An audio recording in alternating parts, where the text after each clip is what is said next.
ad-du'a miftahu babus sama debdilar. Duo osmon darvozasining kalitidir. Ya'ni duo qilsak, albatta siz men biz ijobatini ko'rar ekanmiz.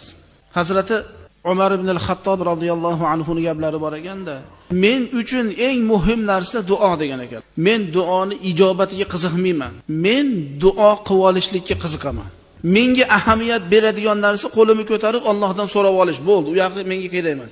Nimaga unaqa desa, Alloh Qur'onda ud'uni astajib lakum, menga duo qilinglar, ijobat qilaman deganmi?